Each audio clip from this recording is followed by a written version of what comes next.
इंद्रजीत सांगवान जी, आप पूर्व joint secretary हैं हरियाणा कुश्ती संघ के।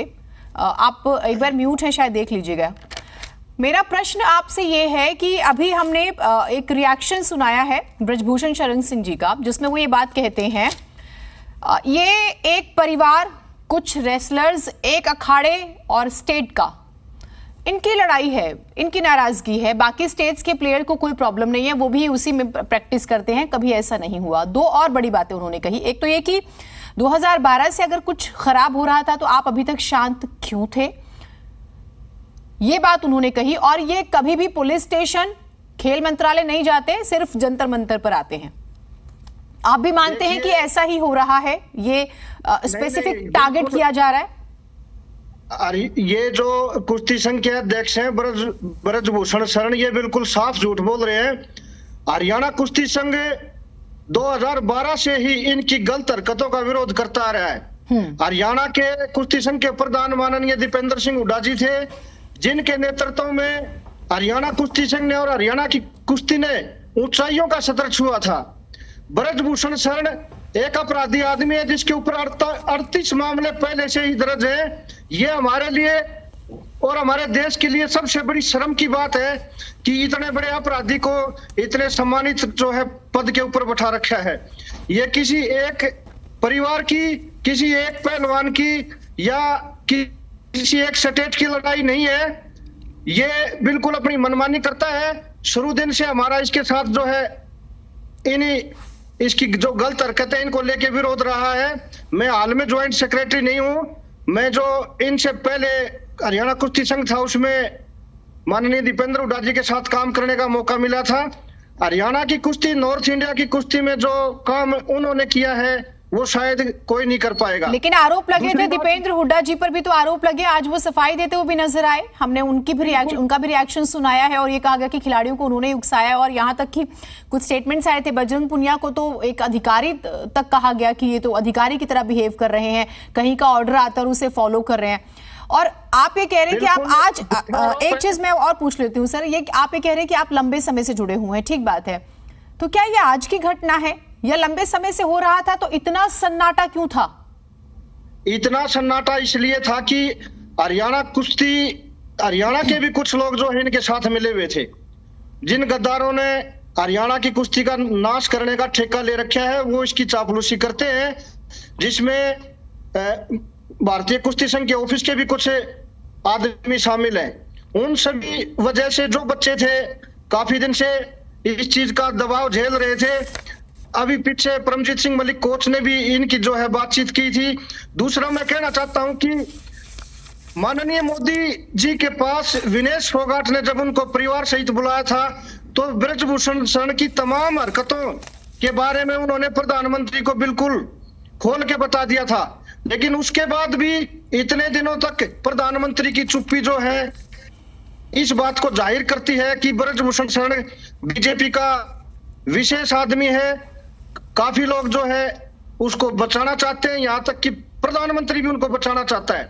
जब एक अंतरराष्ट्रीय और ओलंपिक लेवल के महिला पहलवान ने सारी चीजें क्लियर प्रधानमंत्री को बता दी थी, तो नहीं ठीक है, आप लोग तो बोलने को बोल सकते हैं। एक चीज सुनिएगा, इसको लेकर एक कमेटी भी बनी पिछले प्रदर्शन पर। मैं आपसे एक सवाल और ले लेती हूँ, जिसमें मैरी कॉम बॉक्सिंग से थी, डोला बनर्जी तीरंदाजी से, अलकनंदा अशोक बैडमिंटन से, योगेश्वर दत्त तो आपके हरियाणा से हैं सर, ठीक है। उसके बाद सुनिए ना, उसके बाद सहदेव यादव अध्यक्ष भारत तोलन महासंघ। एक सेकंड सुन तो लीजिए। अरे सर सुन तो लीजिए, क्या हो गया? अभी हम आराम से, ये सर ये किसी और चैनल जैसा प्लेटफॉर्म नहीं है, यहाँ पर हमें बहुत आराम से बात रखनी होती है। आप आराम से अपनी पूरी बात रखिएगा। तो ये भारत तोलन महासंघ से, तो आपको इन कमेटी पर, इन खिलाड़ियों पर भरोसा बिल्कुल भी नहीं है? आप ये कह रहे हैं कि सभी जो हैं मिले हुए हैं, आप ये कह रहे हैं? मैडम, कमेटी को बने हुए 4 महीने हो गए हैं, 1 महीने में रिपोर्ट देनी थी। आज पीटी उषा जी का 2 दिन पहले या 1 दिन पहले कोई ट्वीट आया था, कल का स्टेटमेंट है। हाँ, कल का ट्वीट है। उनको ये पता नहीं है, आज वो आईओ के महासंघ के अध्यक्ष के पद पे बैठी हैं, उनको ना तो नॉर्थ इंडिया और पहलवानी के कल्चर का कोई ज्ञान है। दूसरा, उनको ये नहीं पता है कि पहलवान इतने अनुशासित होते हैं, वो अनुशासन का पाठ पढ़ा रही हैं। हाँ। और खासकर नॉर्थ इंडिया के खिलाड़ियों से इन लोगों को काफी तकलीफें हैं। ठीक है। जो पीछे एमसी मैरी कॉम जी को हरियाणा की लड़की स्वीटी जांगड़ा ने हराया था, तो उनको भी काफी तकलीफें हमारे से। निष्पक्ष रूप से हमारा एक भी आदमी हरियाणा कुश्ती का रिप्रेजेंट करने वाला निष्पक्ष आदमी एक भी शामिल नहीं था इस कमेटी में। योगेश्वर दत्त कुश्ती का हरियाणा की कुश्ती का दुश्मन है, जिसने निष्पक्ष रूप से इस प्रक्रिया में भाग नहीं लिया। बिल्कुल सरकार का पिट्ठू बन के सांसद को बचाने के लिए उसने सारी प्रक्रिया अपनाई है। उसको शर्म आनी चाहिए। जिस सरकार के दौरान उसको ग्राउंड से उठा के डीएसपी के पद तक पहुंचाने वाली सरकार ने उसको अधिकारी का पद दिया था, जिस दौरान हरियाणा के सैकड़ों खिलाड़ियों का अधिकारी लगाया गया था, उसको तो जरा सी भी शर्म नहीं है। नहीं सर, किसी पे पर्सनल टिप्पणी मत कीजिए। और आपने तो बड़ी अजीब सी बात कह दी। आप तो मेरी कॉम की नियत पर ही प्रश्न उठाने लगे। कहा north India, south India, north east, आपने तो पूरा खंड खंड कर दिया सर।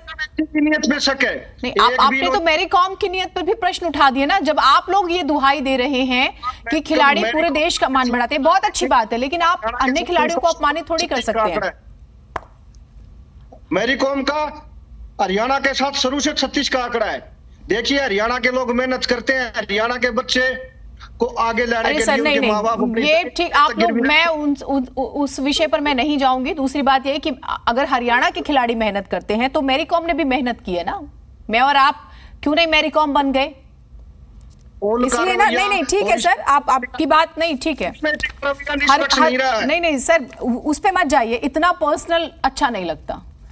आप लोगों की अपनी पूरी कमेटी का रवैया निष्पक्ष नहीं रहा है। इन्होंने 4 महीने क्यों लगाए? 4 हफ्ते का टाइम था, 6 हफ्ते आप लोग इंतजार क्यों कर रहे थे? आप लोगों ने क्या क्या एफर्ट्स किए? ये भी तो प्रश्न उठता है ना। ये प्रश्न उठता है ना सर। ये पहलवान है। यहाँ जब दिल्ली पुलिस ने आज तक इनकी एफआईआर दर्ज नहीं की, सुप्रीम कोर्ट के आदेश से आज एफआईआर दर्ज हुई है। बिल्कुल दिल्ली पुलिस का रवैया गृह मंत्रालय के अंडर है। गृह मंत्री जी को नहीं पता? गृह मंत्री जी से भी ये पहलवान 2 बार मिल चुके हैं इस मामले में। बिल्कुल इस पूरे प्रकरण के लिए गृह मंत्री और प्रधानमंत्री सीधे तौर पर जिम्मेवार। ठीक है, मैं एक बार बाकी मेहमानों को शामिल करती हूँ। आप लोगों को किसी पर भरोसा नहीं है, ये भी तो। अब बिना भरोसे की तो बात नहीं बनेगी। लेकिन हाँ, मैं इस प्रोग्राम के जरिए एक बात स्पष्ट कर दूं कि किसी भी खिलाड़ी को आप सर प्लीज एक सेकेंड सर प्लीज, किसी भी खिलाड़ी को अपमानित हम करना यहाँ पर हमारा मकसद नहीं है और ना ऐसा होने दिया जाएगा। चाहे आप मैरी कॉम के लिए कहें, योगेश्वर दत्त के लिए कहें, किसी भी खिलाड़ी के लिए, ये स्वीकार्य नहीं है।